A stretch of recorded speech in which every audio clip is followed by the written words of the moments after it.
Welcome everybody. We're back for Master versus Many. The little pawn, that could, right? The little engine that could. Yeah, who are you kidding, Danny? Nobody feels sorry for you. Okay, let's get to making some moves and some analysis, shall we? All right, so we get to click our little analysis button in our favorite new chess.com. If you're not using chess.com/switch, you should be. And use our new site, the site where all the magic is happening and all the new features are being released. So, okay, you guys played H4.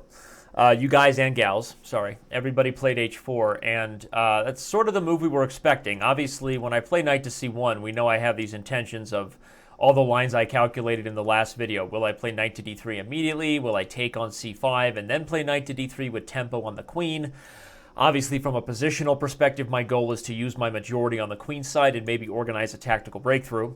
But along with all that, I'm threatening the pawn on H5. So naturally, black has to defend it, and what better way to defend it than with a tempo of your own by playing H4? It's a tempo because I don't really want you to take on G3 and start busting open my king, so I have a critical decision to make, which I've already foreshadowed I would have to make in the last Master versus Many video. Do I play G4 and keep the position closed on the king side? Also, it should make it a little dangerous for black to play F5. If you go for something like this, yes, you're opening up lines toward my king, but you're also weakening your own light squares. So variations that involve both knight to D3 right away, and if we get a trade, I'm bringing heat to the light squares possibly. Or the lines I already calculated, which were to take on C5. Again, if you take with the pawn, I think I'm winning material with this move. I think I can. And so if you take with the queen, I have knight d3, where queen d4 is met by rook up to e4. And if you back that lady up, I'll be able to refocus my efforts. What will I want to do? Bring the queen out to g4, play bishop e4. The problem is both those moves allow rook to g5, right? I definitely would want to watch out for any sort of trap on the g file that might occur, like Ouchtown population, queen on h4. So if I have to play bishop e4 and you go here, what do we look at in this position? We see white with more space. We see me with the potential to attack the light squares. But black has the bishop pair. And you know what you also have is this move bishop to c8 at some point. And Mikey don't like it. I don't know that I really like how open my king is becoming. But what does that mean? Am I saying that I would rather play knight to d3 and keep the bishop here and go for something like this? You're going to be able to defend the rook just by doubling. Position is unclear. I don't think I'm any worse. I think I still have tactics with c5 you might have to watch out for. I'd have to calculate it well, because after c5 takes here, you might even have this move, and the pawn is pinned, although I can take on b7. If c5 isn't working immediately tactically, certainly rook to c1 is something to consider.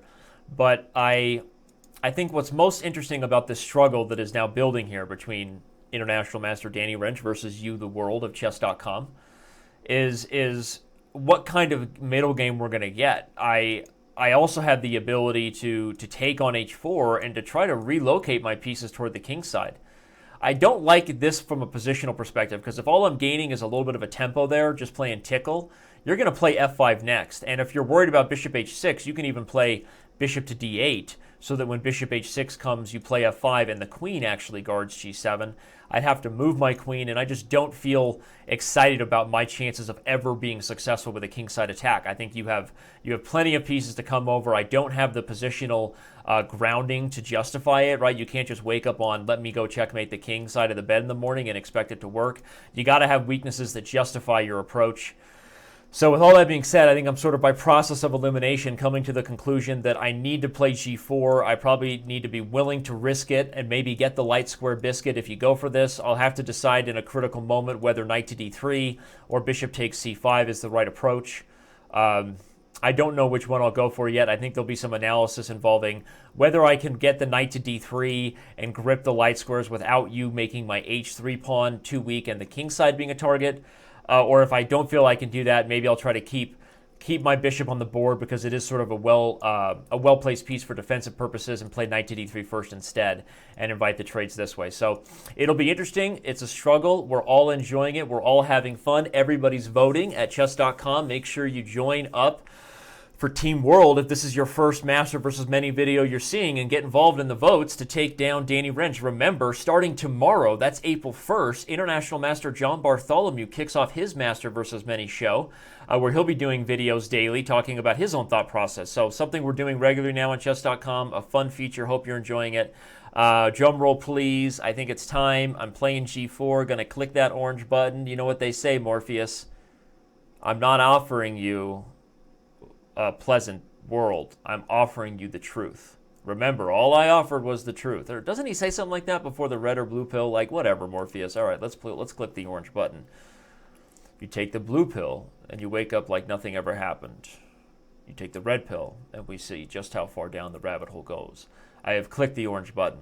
We are seeing how far the rabbit hole will go now as the move registers. It takes longer the more people we have playing, because it sort of registers in our database with all, right now, I think 4,700 players. So let's refresh, make sure it went through, and it is your move, world. You officially have 23 hours and 59 minutes to vote together, pull your brains together. Many are better than one, or at least you'd like to think so.